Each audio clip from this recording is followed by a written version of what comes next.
Do you ever remember a time where your child came to you all happy and excited because they just drew this picture and they want their moms to see the picture?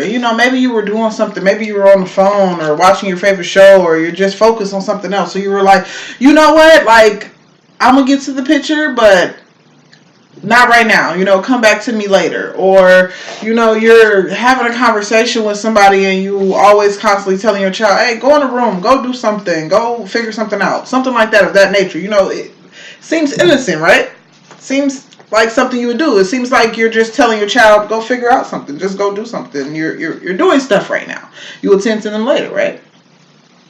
Well, as a child, me growing up, both my parents were both drug dealers. I am not happy to say that, but they were. I remember this particular time where my mom was having this big old party.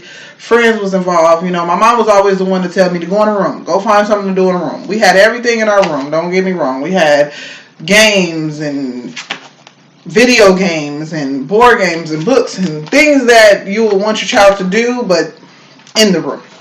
So it was one day she was having this big old party, and I happened to peep my head out just trying to see everybody because I knew everybody there and everybody knew me too. But again, it was late hours at night and it was an adult party. So, I peeped my head out and my mom happened to see me. So she goes, Delicious, come here. So I kind of knew I was in trouble at that moment. So I did go to my mom, and when I got to her, she pulled me aggressively. And she was screaming in my face, didn't I tell you to go in the room? We are out here doing adult stuff. Get your butt in the room now. And as she was pulling my arm, she was pulling me back and forth. And when she told me to get my butt back in the room now, she released me. And I fell into a glass table, causing a gash across my arm. I will never forget that as a child. Them are just things that you should not do. My topic today is on child abuse.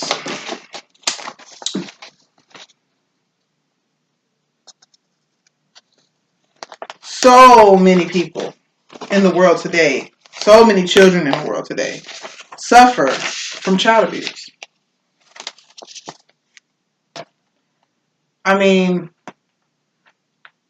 it comes from a parent who's probably suffered child abuse themselves, who was probably physically hurt, mentally hurt, sexually hurt, of that sort.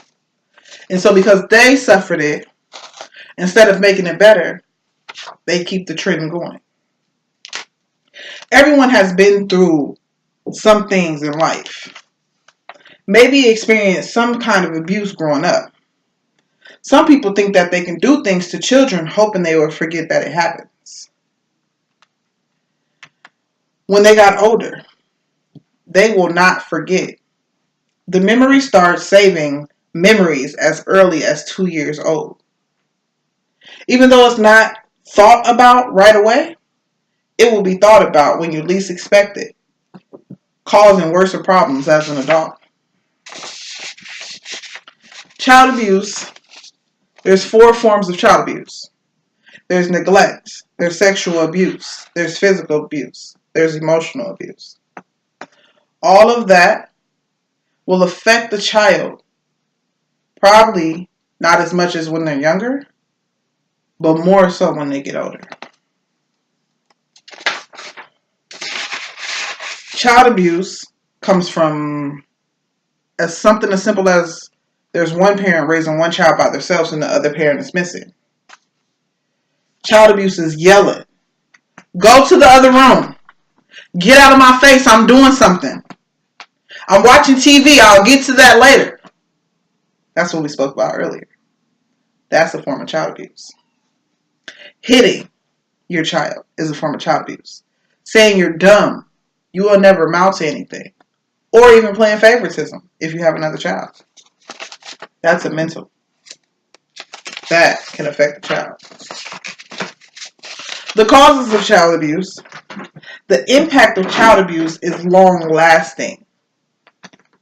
It extends far into adulthood, where it affects both physical and mental. Think of the abuser. Who was the abuser in your situation? Was it your mom? Maybe you went to foster care. Now you're with a family. Because they're not your blood, they really don't love you. So they're your abuser. What did they go through in their past? Is what you got to think about.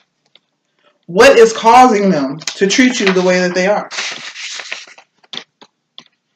Maybe you're a child that came out looking better than them. Maybe you have a great personality that they never had. Something is provoking that parent to cause abuse against that child.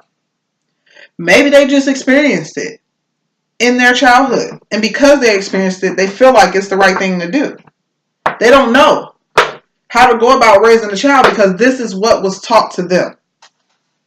That doesn't make it right. That's why everybody should know. William Faulkner, he stated that the past is never dead. It's not even the past. This is William Faulkner. He's a writer.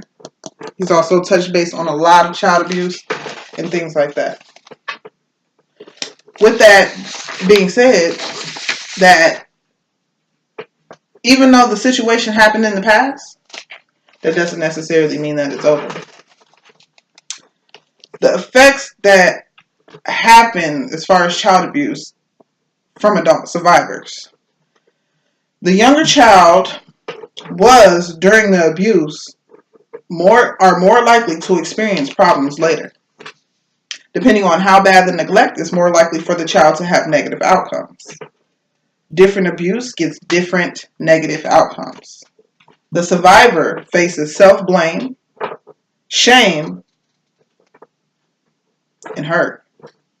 The physical abuse as a child is more likely to engage in abusive behaviors on their own.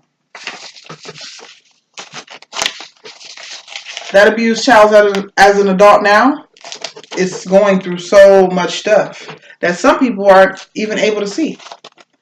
You have a friend maybe who's always depressed, has anxiety, maybe even homeless. That's abusive, in and out of jail. Have you ever thought to yourself, maybe them are signs of child abuse that they experienced as a child? And all that is coming out now? Why? Because they want to know why they experienced the hurt as a child from the person who's supposed to love them most. You know, people that experience child abuse has health problems. Adults with a history of child abuse and neglect are more likely than the non-abused to experience physical health problems. That includes diabetes, arthritis, headaches, strokes, and so much more. Mental health problems are common consequences of child abuse and neglect. Mental health problems associated with past histories of child abuse and neglect include personality disorders, PTSD, depression. PTSD is a big one because there's a lot of people that's suffering from PTSD today. A lot of people think it has to do with war, but it doesn't. It has to do with the past traumatic experience that you experienced as a child. I say the ways that they battle their demons, which is not good ways. Some of that hurt is so bad that they're thinking of suicidal behavior. Some people eat and they are obese. Aggression, violent and criminal behavior, high risk of sexual behavior, and homelessness. Child abuse is real. Child abuse is real. It's so many people in the world who suffers from child abuse right in our faces. If we have children of our own and see yourself doing these trends, stop now. Because your child will remember this and will be affected as an adult. There's so many ways that is a form of child abuse. The only thing you got to do is pay attention to your child. The only thing that you got to do is love your child. Give them the attention that you need. Listen to them when they talk. Don't physically hurt them. Encourage them, uplift them throughout their childhood. And I guarantee they will avoid a lot of the health problems that they suffer from today.